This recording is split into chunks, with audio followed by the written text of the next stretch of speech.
Have you ever wondered, what do these people know that I don't know? How do I do it? How do I find my purpose, my passions? What if you could sit down with some of the wisest experts, everyday leaders, and inspirational people who could answer your deepest questions? That is what we do here on the Inspirational Living Podcast. We invite you to join us as we hold conversations, share wisdom, tips, and tools to inspire you, ignite your passions and vision for your life, to awaken your sense of purpose and hope, and leave you inspired to design your best life. Join me, your host, psychologist Dr. Sean Horn, as we take you on an inspirational, motivational, and educational journey so you can inspire by living an inspired life. I am thrilled to bring this guest on to share with us her inspirational story and wisdom. Rayna Jhaveri is a television chef on an Emmy-winning cooking show, a punk musician, stand-up comedian, and lifestyle writer who's been published by Rolling Stone, Forbes, Vogue, and CNN. But her confidence is hard-earned. She grew up as a shy, quiet kid who felt invisible, silenced, and alienated from those around her, a closet introvert who craved meaningful connection but often experienced severe social anxiety and crippling emotional isolation instead. Her story of trauma, complex PTSD, and dissociative rage sent her on a healing journey of deep reflection, recovery, and transformation. Teaching herself to literally be seen and heard over the years on screen, stage, and print has helped her reconnect with her true self and claim her power and voice. And now she puts her 20 plus years of expertise to use by helping camera-shy entrepreneurs, coaches, and consultants show up courageously to connect with, inspire, and serve their ideal audience by being 100% themselves on video without fancy equipment, a million tries, or an inner critic that takes over the show. I was eager to have Rayna on the show after hearing her transformational and empowering story, and I'm hoping you will be as inspired as I was. Thanks, Rayna, for joining us today. Hi, Dr. Sean. It is awesome to be here. Thank you so much for having me. What a fun invitation. Thank you. Well, when Yeah. we met, you shared with me a very powerful transformational story of moving from having no voice to now empowering others to be seen and heard. Please share with us that journey and that story. Oof, it's essentially a lifetime story of feeling like the awkward, invisible kid in the room. Ever since I was a kid, I felt a little bit different. Yeah. Mm-hmm. I wanted to reach out to people. I wanted connection so badly. I craved it. And I didn't know what was wrong. A lot of messaging that I got from my environment, from my culture, for my gender, so many things. I grew up in India too. So there's like a lot of layers here, right? Generational messaging that can be problematic, can be received in a certain way, especially for a young child who didn't feel like she fit in. I got the message that I was not enough. I was not okay as I was, that I needed to shrink myself, to silence myself, to erase the strongest aspects of myself in order to not only be okay, but to make other people feel okay. And to be safe, I To be suppose. safe. Well, yes, there was a safety in if I fit in, if I don't stand out, then I won't get judged. I won't get criticized. I won't get picked out as different. Now, what I didn't see, what it took me a long time and a lot of heartbreak and difficulty and trying, what I didn't see then is that I think there's a Dr. Seuss line, right? Like, what is it? Something about standing out. I don't know. I don't remember. It's a great line, but I don't remember. We'll find it. what was happening in retrospect, in hindsight, which is 2020, what was happening is that people saw me in a very different way than I saw myself on the inside. And so what really the journey was a journey back into myself, into healing the parts of me that those around me weren't able or couldn't be able or didn't know how to heal. And that journey was mine. That healing was mine to own first. Because for a lot of my life, the wounds and the brokenness came, the way they manifested was either in a victim mentality, in judging others harshly, in criticizing others. It comes from a place of hurt, right? Of comparing myself to others and putting myself down, like why can't I have what they have? Why can't I do what they do? Why can't I be the way they are? And the whole while, people looked at me and were actually a little bit intimidated by the talents and the strength and the power that was within me that I was unable to see. I couldn't see it because I was blinded and blindfolded and foggy visioned by the messaging that I got, that I was not enough and that I wasn't okay. And how does a child make sense of that? We look to these people to reflect back to us who we are because we don't really have a sense of that yet. What was that difference with how people saw you and how you saw yourself? What was the different stories there? It's so funny because now the more I talk about it, the more I get other people saying me too. But when we're young, we feel like we're the only one who is suffering. We feel like the sense of isolation, that's the tricky part with like isolation, right? If you think of isolation as like a beast, its power is to make you feel like you're the only one. And so I thought, I was in my head a lot. I'm still in my head a lot, but I have ways to cope now and actually make it like work for me. I was in my head a lot. I had a lot of thoughts. I had a lot of big existential questions. I was a very curious child, a very creative child. I didn't fit in. There was things I was drawn to that were not reflected around me. So I was craving a kind of role modeling that I wasn't seeing.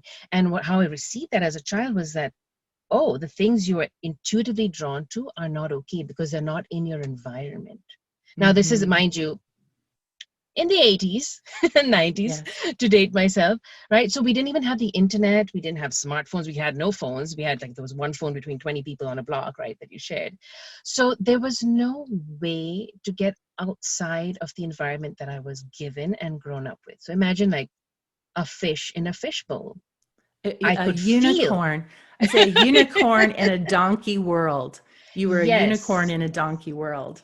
And the donkeys were lovely, right? This is not to say I had a very, on the surface, I had a very more than acceptable, I had a wonderful childhood, right? Which is part of, I think the wounds for me became so invisible because there was nothing overtly obvious that I could point to that was making me feel the way I was feeling on the inside, right? There was food on the table. I had a good education.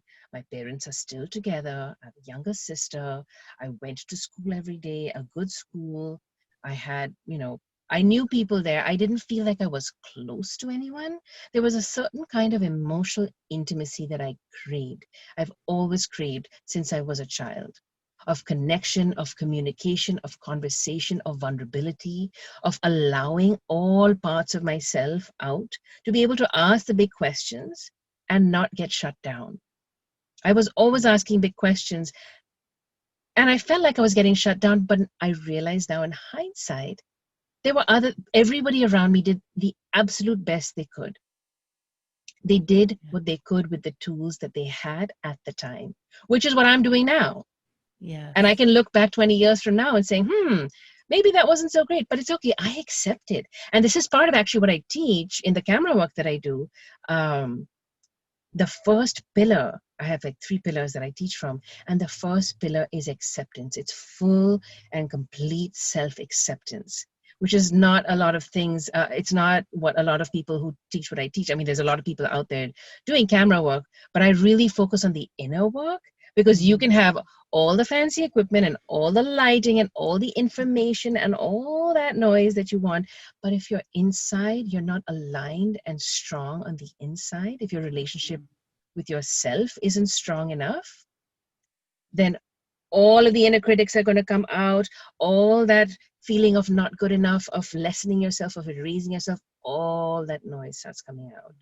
So what I found is that doing this work for myself, right? I practice what I preach, and I have to embody what I teach. So I have to take my own medicine first and foremost every single day, accepting myself as I am today. How did you find that courage to give yourself permission to step out of that mold and say, I think I can. I'm not sure I buy into what people are saying to me and that I need to play small. So how did you find that within you? I have always been an intuitive person. And our intuition often gets clouded by a lot of the external noise that comes in. Again, these messages that we take in from an environment. I feel very fortunate to have had a strong enough, still small voice, as we sometimes call it, the voice inside, the wisdom inside. And even when it was a teeny, tiny little squeaky voice, some part of me trusted that.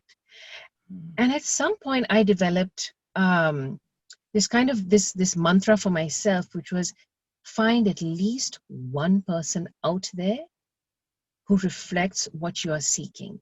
Trust that thing that you are seeking, and trust in a world of, what's the population now? Like 8 billion people? I don't even know. It's a lot of people. There's a lot of people on the planet. And I teach this in my work as well as a coach. Trust that there's at least one person out there who shares some specific critical points of your journey and who's a couple of steps ahead of you. That's all. If you trust that, and don't rest till you find that person. And when you find that person, you may not know what they look like, what they sound like, what they do, what their name is, label is, country of origin, nothing. But you will know when you see them and hear them and feel their vibe. That's the thing that I've been looking for. And so I basically made a mental collage of role models. I was kind of dogged in my search for, like, there's got to be one person out there. Everything from style to vibe to manners. Like, there's somebody who doesn't fit in and is standing out in a way that feels good to me. And I would reach out to them either in person if I could, and just say thank you. That's all I would do, is say thank you for showing up the way you do, because I know what it takes now. I know what it takes to put yourself out there. Yes, it's so brave and so scary to take that risk. And I allow myself to do it more and more when I believe there's one person out there, even right now in this episode of your podcast, there's one person today who needs to hear this message from you and from me in this way. That's it. Yes. Yes. That's all I need to believe. I don't even need to ever have heard from them. I don't need to hear from them in the future. If they reach out, great. If not, that's okay. I believe it. I trust it. And that's all I need to know. And this has been, I'm over 40 years old at this point. So I've been doing this. I've done the work over and over and over again and strengthened that muscle. And it doesn't always work, right? There have been times I also, part of my journey is dissociative rage and complex PTSD. Like, that is not small stuff. Mm-hmm. I didn't even have the language around that when the things were happening at the time they were happening. Mm-hmm.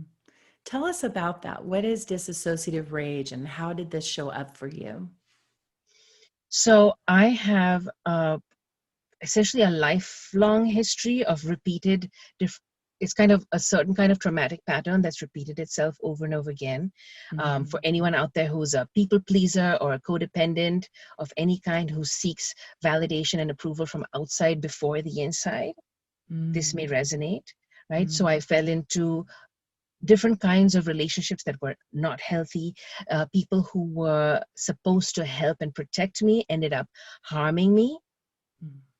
And that sets certain patterns in the brain, right? I don't know if you know this. I actually have a degree in neurobiology. I don't talk about it much and don't use it much, but Oh, that's from, fantastic. yeah. So I never thought I would use it. But I go back to it now because I've been teaching myself about the healing that I needed, and then sought the therapy and the other coping tools and the techniques that I needed. And I've been doing it on my own in bits and pieces, kind of piecing together who I am. Um, and I didn't know for the longest time. I thought, again, that old pattern that's carved in the brain. It's like a Grand Canyon in the nervous system, right? When we have repeated trauma over and over again, it reinforces those unhealthy views of self and the patterns that keep repeating themselves. At one point, I remember we have these wake up moments, and we can pay attention to them or not. They're happening all the time. And at the right time, the right place, you hit some kind of rock bottom. And I remember I've had many of these wake up moments. They're like chapters in a book. But at one of them, realizing I see a pattern.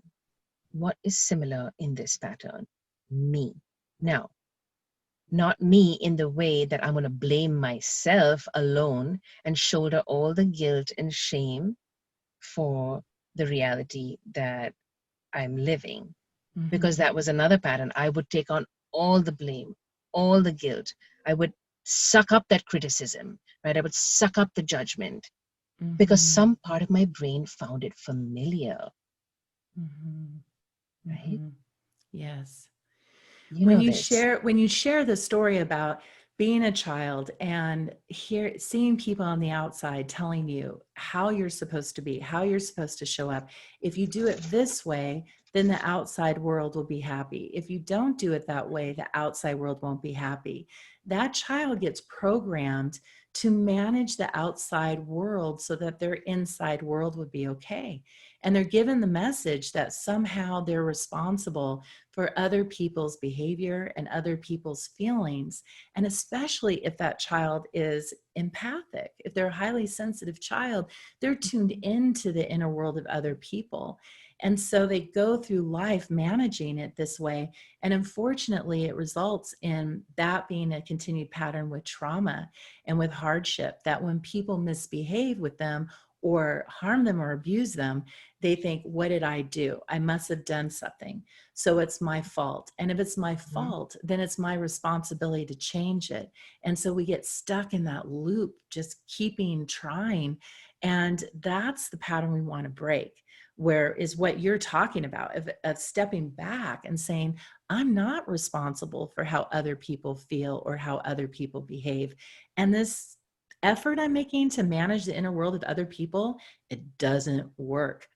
So I'm going to step back and I'm going to start managing me and heal myself and be my own inner parent and really begin to rescue that inner child inside that's been told she's too much. But actually she has an assignment on her to be big in this world, to take up space in this world. And there's nothing wrong with that. She's not being dramatic. She's not being self-centered or whatever people have labeled it. She's meant to shine in that way on the stage.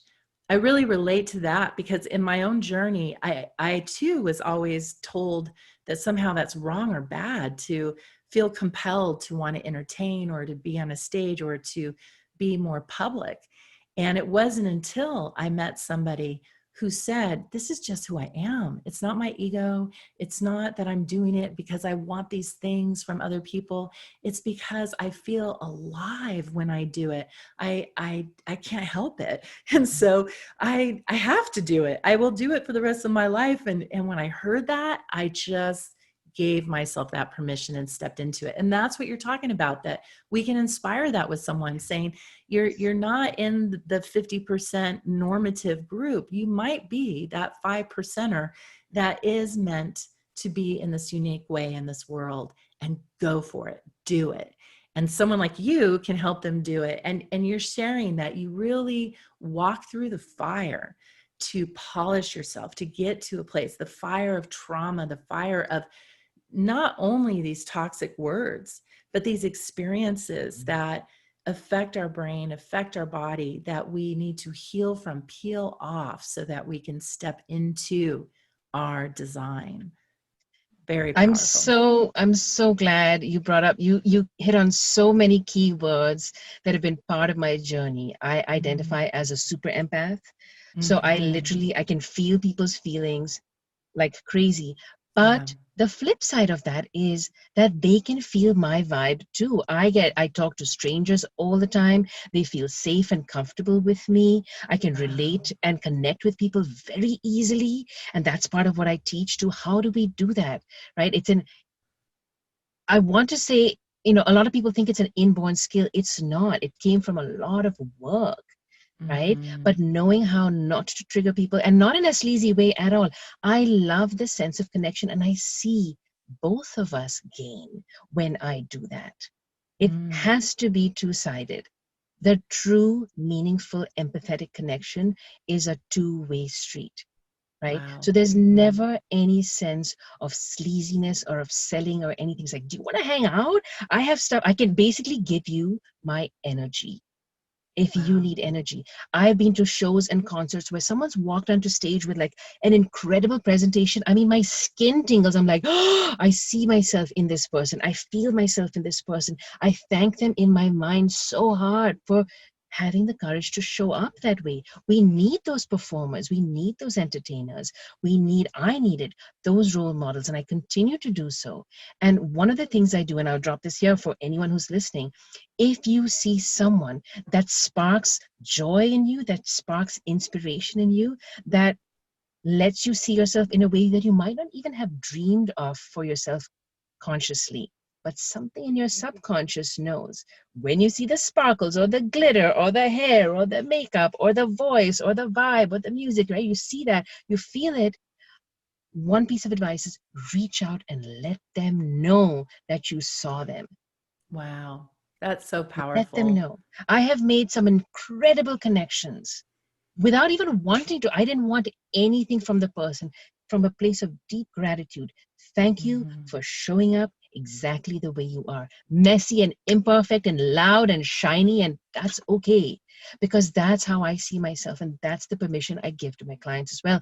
I want to give you the permission, I want to give you the energy to do the thing that you were born to do, that you had not been allowed to, that you hadn't seen role modeled. And unbog yourself down from all the fluff, right? We're told, I grew up playing classical music. It was not for me, but I'm super grateful for the foundation in music that I had. I play a very different style of music now. It's like completely improvised. So I don't know what's going to come. It comes with being in the moment, right? And accepting, again, back to acceptance, accepting every little mistake in quotes. That's how music has evolved, by somebody breaking the rules of the past and saying, I accept what I played right now. And if I repeat it, it becomes a pattern. It goes from being a mistake to being a new style. It doesn't fit the old mold, but you are at the forefront of the new wave by breaking the mold. You really spoke to me when you said that they also feel our energy. I never thought about it like that before. That is really helpful. And also, for our listeners out there, when you do see someone that has that gift and that is shining, it is so meaningful to go up to them and encourage them. I know for myself that when I gave myself that permission to show up, I was so scared. I was shaking in my knees, because here I am, a medical professional, showing up with my full personality in this whimsical way that other psychologists weren't showing up as. They look very doctor-like, but I was very unicorn-like. And I just said, I'm gonna do it. This is me. This is my personality. And it was scary. And at first I got a lot of naysaying, a lot of people saying, what are you doing? Don't do that. What are people gonna think? But those people that messaged me and said, thank you so much for being so genuine and authentic. You really made a big difference for me. That was so encouraging and fueled my efforts forward.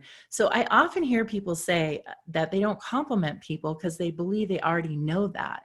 But because of that, that person never gets compliments. So we really need to give them compliments and tell them, I like this about you. I appreciate that about you. So I really appreciate that encouragement today that you're giving to our listeners. Absolutely. I wouldn't be here, Dr. Sean, if you did not put yourself out there the way you did and you continue to do. I mean, by the way, I love this blue on you. It looks great. I mean, the whole thing. I'm like, you. This is a fun person, right? This is someone who owns their personality, who accepts their personality, who flaunts it for everyone, not from an ego place, but from a place of joy, from a place of uplift, from a place of healing. There is a concept, and I teach this too. There's a concept, it actually comes from, it's a Japanese artistic concept called Kintsugi.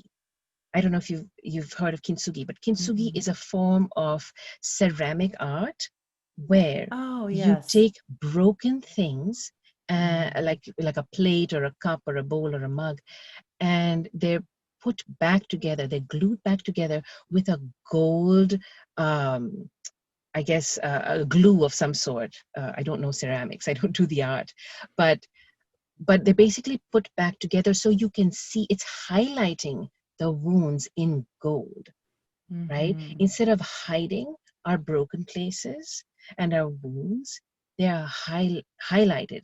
That's where we teach from.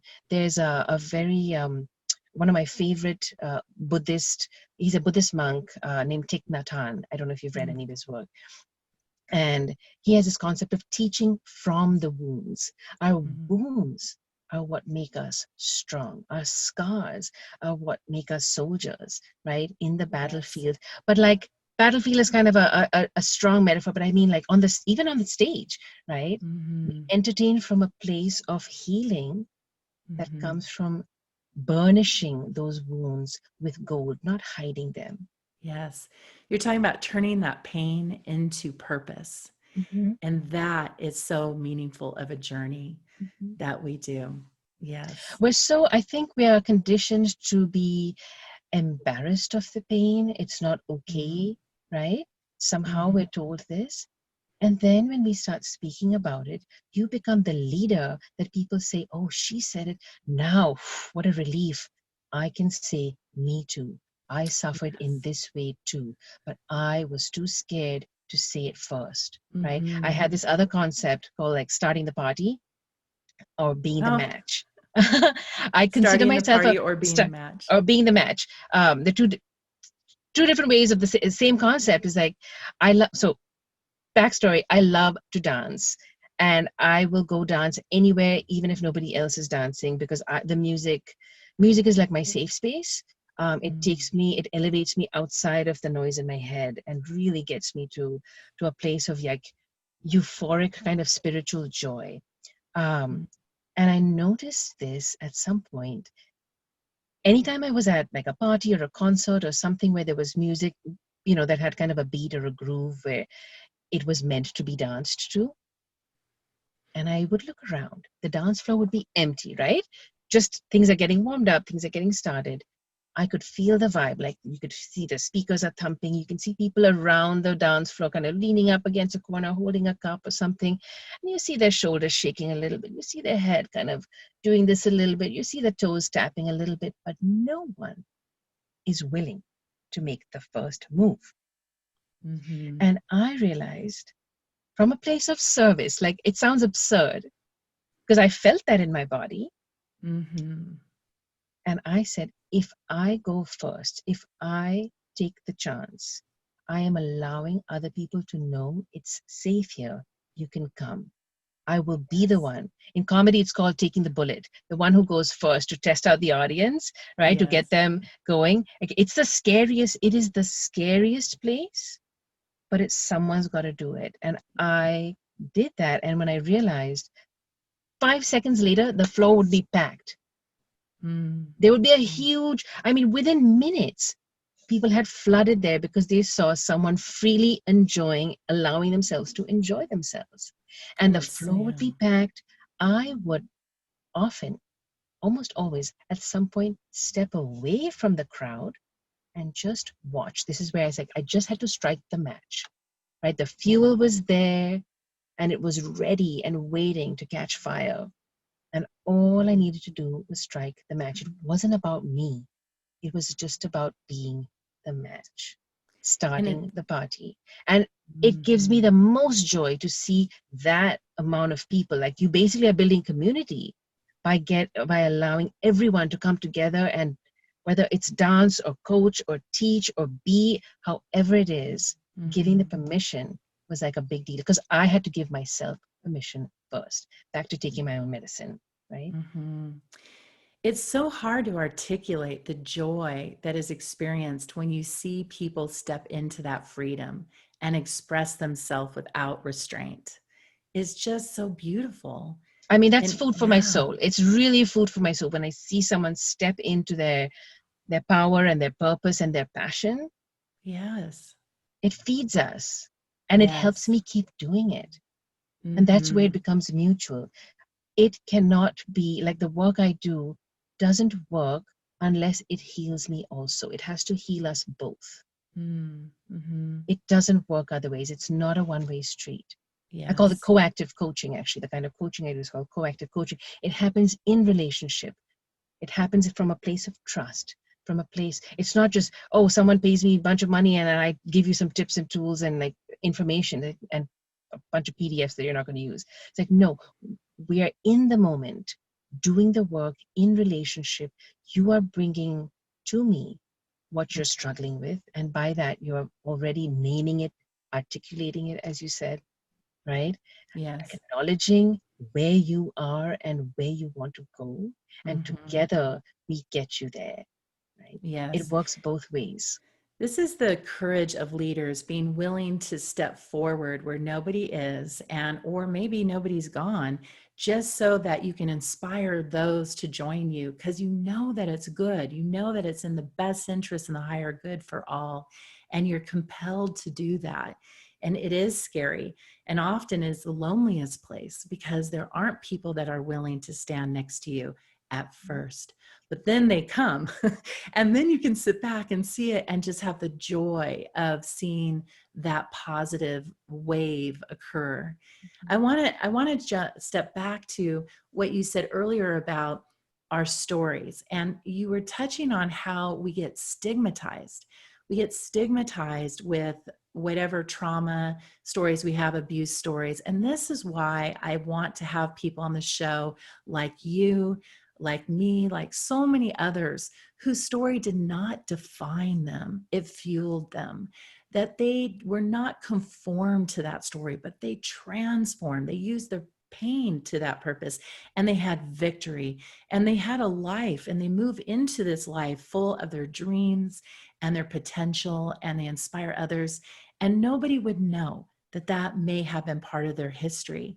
But when we come forward and we say that, me too, I am someone who had this, it is a risk, because you do have that little voice inside that goes, gosh, people might think different of you now, or they're going to see you different, or maybe you're going to be targeted, and you get fearful, but you lay it down and you say, no, I'm going to break.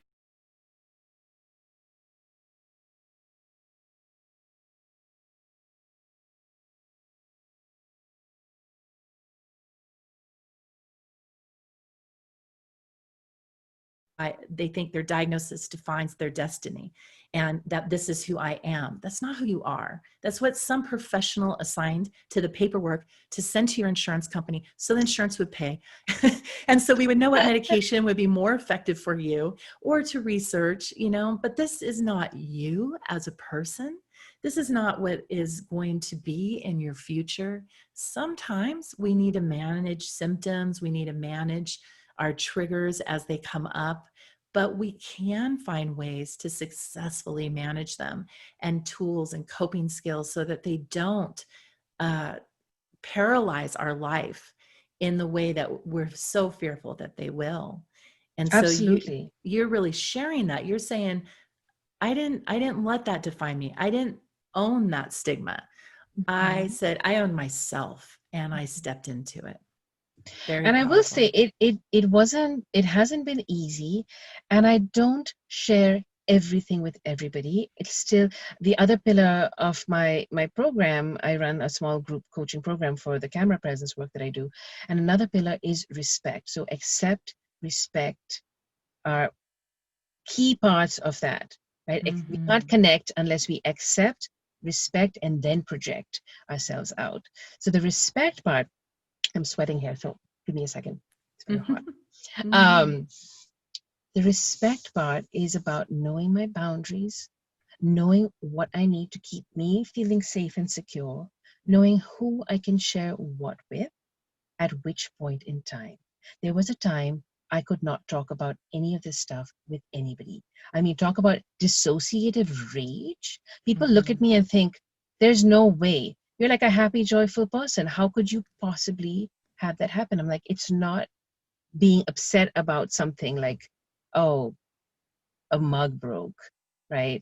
It's not, it is, I found myself, I mean, and this is like, I had to do this, I did all of this discovery work on my own, which was really, I mean, YouTube for the win. Yes. I dug and I researched and I read and I listened and I asked questions. I reached out to people and I asked, and if this fit, but that didn't, I took what I needed and left the rest behind and moved, and kind of, it's like sculpting in the dark, you know? And I discovered, I was so surprised by this.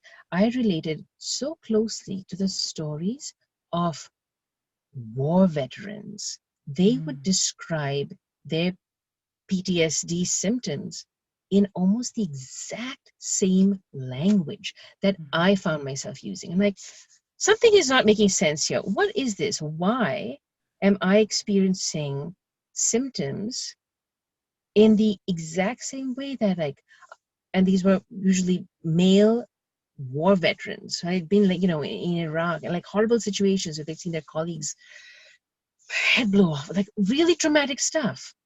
It's like, I'm looking at my life thinking, I didn't have any of that happen. I've had some bad things happen, but in my head, they weren't bad enough. And that's, I think, part of the symptom too, is like, you never think it's bad enough. Right. But it was still doing a number on my brain in a way that when I got triggered, I would fly into these rages that would last sometimes hours, sometimes multiple times a week. They did not make sense. All I got told is like, you have to control your emotions better. Like, only if you control your emotions better, then you would be fine. You're the cause of all the problems in this relationship or in this situation or in this whatever, because you can't control yourself. And I'm thinking, if only you knew the weight on me from being, and I'm beating myself up enough about this, and I'm getting the additional beating upness from the outside. It was not helpful. I'm like, something is off. Like, I don't know how to make sense of this, and I'm willing to do everything. I did so many things. I tried 12-step programs. I tried all kinds of therapy, this therapy, that therapy, the other therapy. I read, I watched, I listened, I went, I asked, I called, like I did. I've called hotlines. I've done the work. So not for lack of trying, but that insistence, that drive, that perseverance, and like, I want to understand this, because something in me feels like I want to understand what this is without faulting myself to a point of paralysis where I'm like, well, I'm just this like awful person. I wasn't like that with everybody. It was only in the most intimate relationships that when I would get triggered, I would get into these rage states. It wasn't all my life, but it got worse and worse. I actually had, yeah, I'll show you. I had a really good therapist, or actually she's still my therapist. I'm not talking about her in the past tense, but here, let me show you. She showed me this in a great way. She said, think about this. This is your wholeness as a person, you know, born into the world. You're holding up a piece of paper. A piece of paper. Yes. Oh, yes. For people who are just listening, I'm holding up a piece of paper, and I've made one tear in it. First traumatic incident, right? Next traumatic incident. A little more of my inner self gets ripped. Another one. Can you hear the paper tearing? I'm halfway down now, right? And then so on and so forth, so on and so forth. And at some point, I was basically like a bedraggled sheet of paper with just being held together at the seams, and split the paper in two. There was some final incident, right? the straw Mm-hmm. that broke the camel's back, that's when I think the rage started, because it was unhealed trauma over time, compounded over Yes. time. Mm-hmm. And this is so important that people understand trauma with the new information that we have about trauma, and that when they listen to people talk about it, that they're trauma informed, or they get help from trauma informed therapists. Hmm. Because what we have learned now is that trauma is physiological, not Hmm. psychological. It's Hmm. what we call bottom up. It happens in our body, and then our mind will respond. But we cannot heal trauma with intellect, like in analyzing it and having insight. So when people approach it saying, well, just think this way, just manage your emotions this way, just for that person, that's body has a world of its own. They're thinking, and how do I do that? So we need to understand that the body is doing what it needs to do, and use our mind to help soothe the body, and learn those Hmm. techniques to do that. Learn the techniques for grounding, for changing the nervous system to regulate Hmm. it, and so forth. So it is very common for trauma folks to have physiological symptoms, to have nervous system responses that they don't understand. And they go, why is this happening? Where did this come from? And they Hmm. feel hijacked by it. And so it's Totally, so totally. important that we educate them so that they don't feel hijacked, but they actually know that there is something we can do. The other Hmm. day I was with someone at lunch, and a man yelled behind them, and it instantly triggered a trauma response for them. And they got watery eyed, panicked in the face. I went to the bar and I got a lemon, and I came and I said, here, suck on this. And they sucked it on the lemon, and immediately their nervous system shifted. Wow. And that's a hack. That's a hack that you can use when you're feeling that you're going to have a panic attack, to suck on something that's very sour or hot. It confuses the nervous system. It distracts it. The nervous system runs over to attend to the lemon. So it's very Hmm. helpful. But if you don't know that, then I could have sat there and said, well, just think this, just think that. Here's a positive affirmation. And the person would have gone worse, worse, and we would have had a full-blown panic Yeah. attack. Yeah. And so important. Well, tell us That's about your great. program. I would love for the listeners to know about the program you offer and these pillars. And so tell us about that. Oh, sure. And I'm just getting started on this particular aspect of my journey. I've been doing one-on-one coaching, and I do group leadership presence coaching with an agency. And I've just started my own private practice. And I'm super excited because I get to do it my way and make it really fun. And yet I want people to get results right away. So putting the Mm, fun in there and getting results right away, starting to get into action and movement right away. As you said, a lot of the camera shyness is like the gift wrapping, right? It's really about, my program is about connection. How do we connect with courage, mhm, authentically, meaningfully, and by being 100% ourselves? mhm, And this is especially important for entrepreneurs, coaches, consultants, experts in any field that have all the information. They've got the goods, right? They mhm, have the knowledge, but it's all up in there in their head. And then suddenly they're like, oh my God, I have to market myself. I have to sell. I have to get clients. I don't know what to do. I'm going to sit in my room and mhm. I'm going to keep, what did someone call it? Procrastinating. Is the term I heard, Procrastinate. where it's like you focus really intently on like, no, this font, no, that font, no, this word, no, that word. I'm going to change it a little bit. And that's what's going to make all the difference. Right. Mhm, So I really help people from a place, from, like I said, from the inside out. It's not about, yes, we do the tips and techniques, and I will show you the simplest technology. That's why I'm doing this, actually recording from my car on my phone, because that's what I teach. How can we connect using the simplest possible technology so we don't get bogged down? You can look mhm, great or not. It doesn't, right?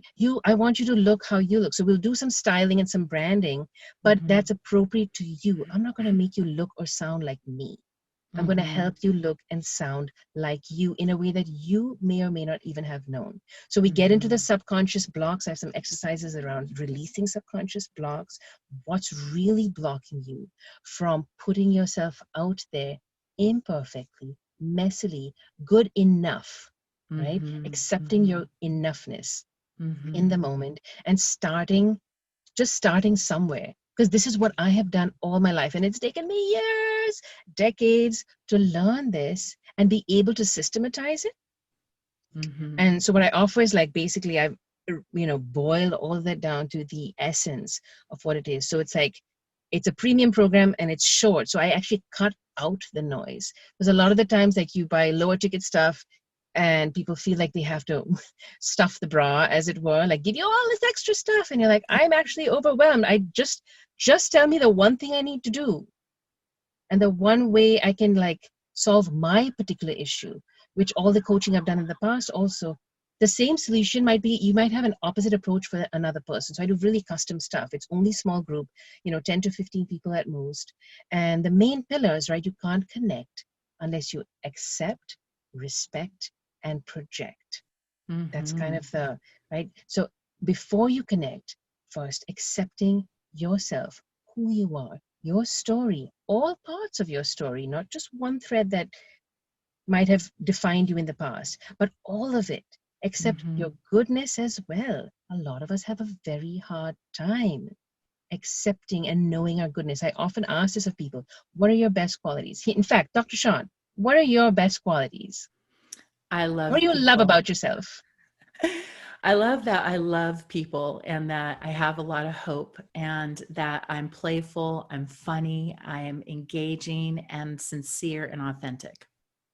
That's what comes I to mind. love that. You've obviously done the work. A lot of people find that very hard Mm, to accept in themselves, let alone talk about in an authentic way, like into a camera. And there's something that the camera does, especially nowadays, where it's very hard for us to gather in person, right? We yes. can't travel easily. We can't meet people easily. You're not going to parties and dinners and cocktail events and networking do's and whatnot. So, how do you find your ideal audience, let alone connect with them? We have the camera. Now, there's something that the camera does for a lot of people, not everyone, but a lot of people get completely freaked out at the thought of being recorded. It's like that button. I'm going to press that button. No, and it's like that red button, that Mm-hmm. little tiny red button can have so Mm-hmm. much power over us Mm-hmm. because it's the portal between us being in our head and being out in the world. And it comes from a place, right, of again, unhealed trauma or triggers where like Mm-hmm. being out in the world is somehow unsafe. We work on releasing those parts of ourselves, of Mm-hmm. accepting them and then letting them go, experiencing them fully in a safe way and releasing them, because the only reason why we continue to get triggered is that we have not released those feelings yet. Mm-hmm. So we have to identify those feelings, articulate those feelings, accept those feelings, and then release them before we can press that button and be okay with the way we are, Mm-hmm. right? So accept. And then the next is respect. Respect what you have is enough. Respect your time, respect your energy, respect your boundaries, respect Mm-hmm. yourself as you are. You are allowed to create. Putting yourself out there does not mean running around naked in the streets necessarily, unless if you're fine with that, that's fine. But putting yourself in a place that feels unsafe, we don't have to do that. We can find ways around it, right? We Mm-hmm. can find ways to help us keep our self-respect, keep ourselves true to how we want. If we are playful, let us be playful. If we want to be like a serious, weighty person with a lot of gravitas, if that's who we are, then we can be that. So we can Mm-hmm. respect who we are and not feel like we have to imitate somebody else the way they are. So that's the Mm-hmm. other core pillar is respect, self-respect and respect for the other person, right? What are you offering? Like if you say we're a client of mine, we're going to work on how you find your ideal audience. Mm-hmm. Who are those people? Can you respect their time? Can you really feel them? Allow your empath to come to the forefront. Can you feel their pain? Can you respect where they are in their process so you don't feel you have to hard sell anybody? Mm-hmm. Only the people who are just ready exactly for this at the time will come. So Mm-hmm. you feel like you're in a place of calm, effortless business, right? Yes. Mm-hmm. where it's like it just comes to you, magnetize by being in this place of respect. And people want that. If you can Mm-hmm. embody it, again, like I said, I embody what I teach. I practice what I preach, and I embody what I teach. If I can't take my own medicine, I have no right selling it to you, right? Mm-hmm. And then Mm-hmm. the third pillar is project. Then, when we've done all of that work, then project as in put yourself out there. Then we allow ourselves to be vulnerable. We allow ourselves to be courageous. We allow ourselves to speak our truth.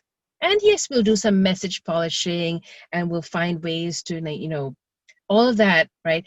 The good Mm-hmm. news is that because I have such a varied background, I'm a generalist that gets like really good in a lot of things. So I have a copywriting, a background, marketing, like I said, neurobiology and music, performance, style and branding, design, like all of those things in one package. The things that I thought made me so different and isolated as a kid are the things that are the most important and fun parts of my program. Yes. So we have a lot of Yeah. fun. We'll find special ways that make you like your signature look or your signature something, some part that makes it unique to you, and not get bogged down. Mm-hmm. Well, other people are offering whatever this is. I'm industry agnostic, so it doesn't matter what field people might be in. But Mm-hmm. really, what I'm doing is taking you, because disconnection is death, right? People Mm-hmm. want connection, not perfection. So if we're Mm-hmm. getting hung up on perfection, that's a way of hiding, Mm-hmm. right? So I'm Yeah. helping people simply make the connection from being the experts that they are, having the information, the tools, right? All the experience and wisdom that's living within them, that somebody, one person out there, is dying for right now. And just making that bridge, right? By putting yourself out there, by being the match, by starting the party. I'm really, really good at helping people get started. That's so helpful and so needed, because when we know that when you show up authentically and you come from that place of your heart and your truth, it really is compelling and you really give so much value to those that you're talking to. And it's so confusing when you show up because you get all these different messages of Mhm. what colors you should use and how your voice should be, your face should be, your image and all these things. And when you look at it and go, well, I'm kind of a unicorn, like I don't really fit that mold. I like bright colors, how do I do that? It's confusing. So I to should just have be the someone, unicorn coach, totally. yes, to All have my clients someone, are unicorns. They all feel like they're the only one. yes. Yes. And by the way, in therapy, it is a common experience for people to come in and think they their problems are not as bad as other people. Mhm. So they'll say things like, uh, I shouldn't be here. It's not that bad, but it's a very significant Mhm. situation that needs attended to. And Mhm. they think they're just very different than other people. So that's a very common experience. And I think one of the healing aspects for, or healing principles for us, is to understand how much we are part of the human community and that we share more alike than we are different. And so to take that shame out of it, that we're flawed in some Yes, way. yes. But yes, this unicorn thing, I think to have a coach help you to really find your way to talk normal. I found at first that was really hard being on camera, or to Mhm. sound normal, to look normal. And Mhm. my family would say, Mom, why don't you just talk normal? Talk like how you talk. And I'm thinking, I am like, what? I don't know what I'm doing. But, the more I practiced, the more natural it came. And I think Yeah. throws our brains off a little bit to talk to a screen or a computer versus Mhm. another human being. When we're with a person, it can come forth. And so to have that simplified, to have that organized is so, so valuable. So I'm so glad that you're offering that service to this world. And if there's any listeners out there that are needing that want to bring you into their companies to help the employees learn presentation skills, to learn how to be more successful in their interactions, to be a speaker, however people show up, whether they're on social media. I already know so many people that are looking for that right now as they're out there on social media and trying to do all these videos and these reels that are showing up on Instagram, which are cringy when you see people like trying to do it and you're like, oh my gosh, I'm like, I hope I'm not cringy too, but oh well, I'm gonna do it anyways. So Doing it anyways. That's exactly. Yeah. And there's something really valuable. And I wasn't able to articulate this until relatively recently. There is something, at least the people that come to work with me tend to be very similar to me in that we thrive on a few things, on accountability, structure, and support. Right? Somehow it's not just knowing what I need to do, but having an accountability, like someone who puts me in a place of accountability, who offers me the structure that's simplified, right? A simplified structure and like unconditional support, right? That will someone who will call me on my BS, call me on my fears, but with empathy, with compassion, with love, with joy, and say, hey, I've been there too. Let's hold hands, jump in the muddy puddles and get dirty and do it together. There's something really big about accountability, structure, and support, which I have paid premium prices just to get that from the right person. I don't want to dabble anymore. I don't want to be a looky-loo anymore. I know what it's costing. It had cost me, the time, the effort, the energy, the years, the actual dollars over so long, spending little bits and pieces there for like Band-Aid solutions. I'm like, I don't want that anymore.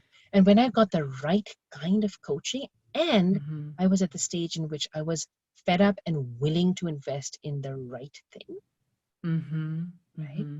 That's when it works. So accountability, structure, support spells ASS. So I needed to add something else to it. And then I realized, oh my God, the thing before all of that is that I'm the kind of person that needs to put skin in the game. If I don't put skin in the game, whether it's like making a public commitment, right? Or making a financial investment in myself. So then I feel like, all right, I mean, I've done this with like gyms and trainers or any kind of program or anything I really want to get to.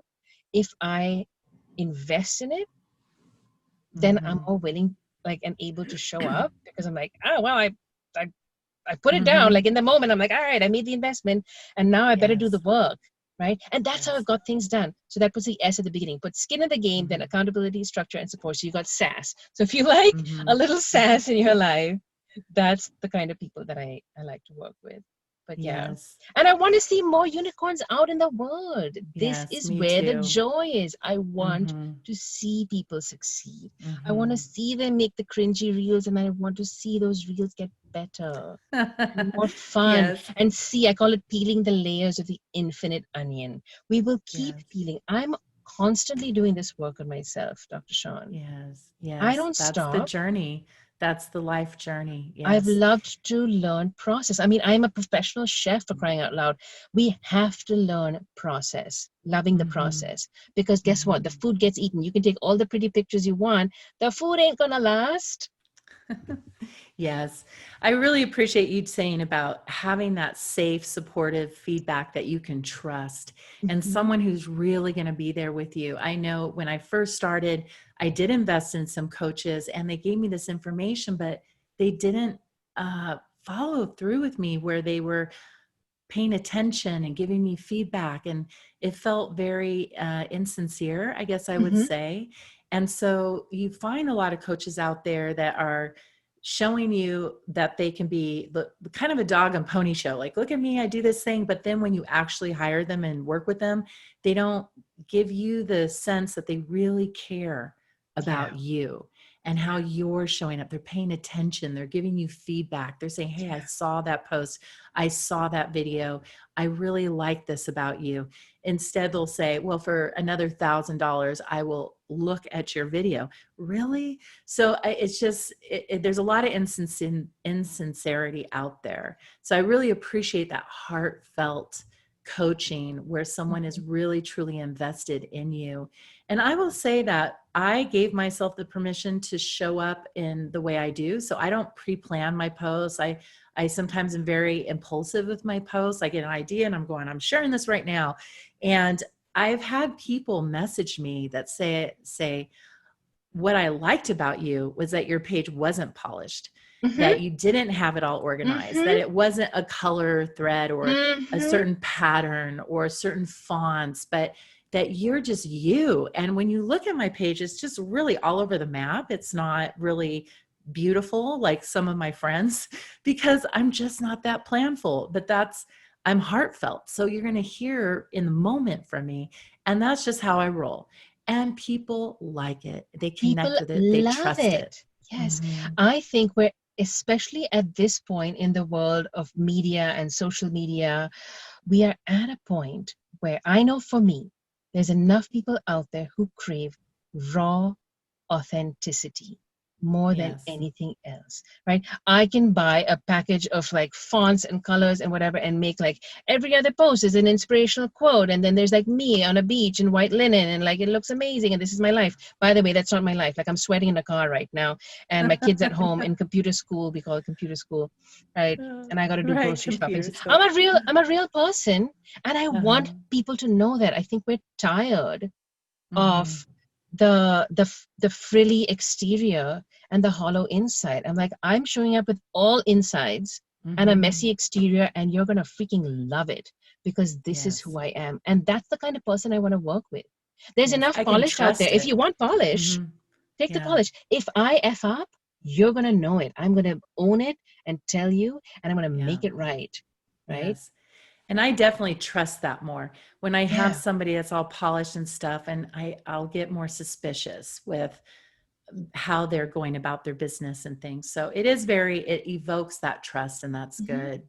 So thank you so much for sharing with us today about your journey and just you giving yourself permission to be the sparkly unicorn that you are, that to allow your voice to enter this world and to touch the lives of others and to inspire other people to do the same, to not keep that message that whatever their journey was, whatever the words were that were spoken over them, whatever stigma was assigned to them, that they can break free from that, they can rise. And there are people out there that will lend a hand and pull you up and say, stand on my shoulders, girl, because I'm going to boost you forward. And you are one of those people, and I'm so grateful for you. So thank you so much. And to get more information on Rayna, I will have her information in our show notes. And you can go to her website. I signed up for her newsletter myself, and I've checked everything out. So it's wonderful. She has some free information on her website. So go check it out and follow her, and we will journey together. So thank you so much. I'm so deeply appreciative of this, Dr. Sean. I've had such a great time. And I'm actually in the process, by the time this is published, I should have my full free video training on my website so people can sign up for that. I want to see people succeed. It makes me so happy, right? Yes, I don't need a lot in my life. I don't need whatever I get. I give most of it out to others who need the boost. That's just how I roll. I live out of one drawer full of clothes at this point, and I can still get dressed up real fancy and make it a party. All right? Yes. So I really, really appreciate you having me on here. What a pleasure to connect. I'm so glad I just messaged you. I didn't even know that you did any of this. That's what I mean. Putting yourself out there. You don't know what's going to happen. Right? I'm on your show now without even having planned it. I wanted nothing but to say, awesome, this is my story. You sound amazing. I love how you vibe. That's what it is. Yes. So thank you so, so much. I deeply appreciate you being in the world. Thank you so much.